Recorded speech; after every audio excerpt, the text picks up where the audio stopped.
சற்று முன் வெளியான முக்கிய அறிவிப்பின்படி தீபாவளி பரிசாக ரூபாய் 2000 விவசாயிகளுக்கு மத்திய அரசு சொன்ன சூப்பர் குட் நியூஸ். செய்தியை முழுமையாக கேட்கறதுக்கு முன்னாடி நம்ம சேனலை சப்ஸ்கிரைப் பண்ணலாம். சப்ஸ்கிரைப் பண்ணிக்கோங்க. மறக்காம பெல் பட்டனை கிளிக் பண்ணிக்கோங்க. அப்போ தான் நம்மளுடைய அப்டேட்டட் நியூஸ் உங்களுக்கு உடனுக்குடன் வந்து சேரும். நாடு முழுவதும் விவசாயிகளுக்கு PM கிசான் திட்டத்தின் கீழ் ஒவ்வொரு வருடமும் 6000 ரூபாய் நிதி உதவி வழங்கப்பட்டு வருகிறது. இந்த தொகை 2000 ரூபாய் வீதம் 3 தவணைகளாக விவசாயிகளின் வங்கி கணக்கில் நேரடியாக வரவு வைக்கப்படுகிறது. இந்த திட்டத்தின் கீழ் இதுவரை விவசாயிகளுக்கு 20 தவணை பணம் வழங்கப்பட்டுள்ள நிலையில் 21வது தவணை தொகை எப்போது கிடைக்கும் என எதிர்பார்த்து காத்திருக்கின்றனர். இந்நிலையில் 21வது தவணை தொகை இமாச்சல், பஞ்சாப், உத்தரகாண்ட் மாநில விவசாயிகளின் வங்கி கணக்கில் ஏற்கனவே செலுத்தப்பட்டு விட்டது. தமிழகம் உள்ளிட்ட மற்ற மாநில விவசாயிகளுக்கு வருகின்ற அக்டோபர் 18ஆம் தேதி வங்கி கணக்கில் பணம் வரவு வைக்கப்படும் என கூறப்பட்ட நிலையில் விவசாயிகள் தீபாவளியை கொண்டாட உதவும் வகையில் 2000 ரூபாய் தவணை தொகை இன்னும் முன்கூட்டியே வரும் வாரத்தில் வழங்க மத்திய அரசு முடிவு செய்துள்ளதாக தகவல் வெளியாகி உள்ளது.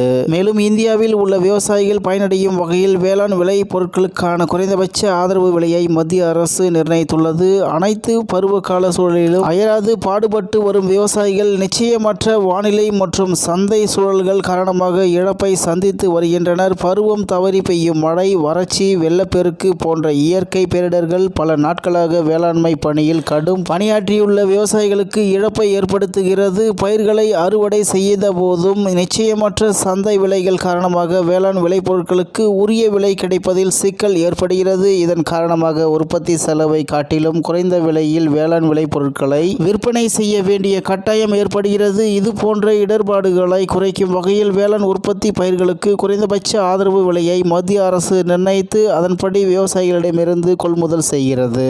அதன்படி ஒவ்வொரு பயிர் பருவத்திலும் இந்திய விவசாயிகள் வானிலை மற்றும் சந்தை நிலவரங்களால் பாதிக்கப்படுகின்றனர். திடீரென்று ஏற்படும் இயற்கை சீற்றங்கள் பல மாத உழைப்பை சில நாட்களில் அழித்துவிடும். பயிர்கள் வெற்றிகரமாக அறுவடை செய்யப்பட்டாலும் சந்தை விலையில் ஏற்படும் ஏற்ற இறக்கங்கள் விலைவாசிகளை குறைந்த விலைக்கு விற்க கட்டாயப்படுத்துகின்றன.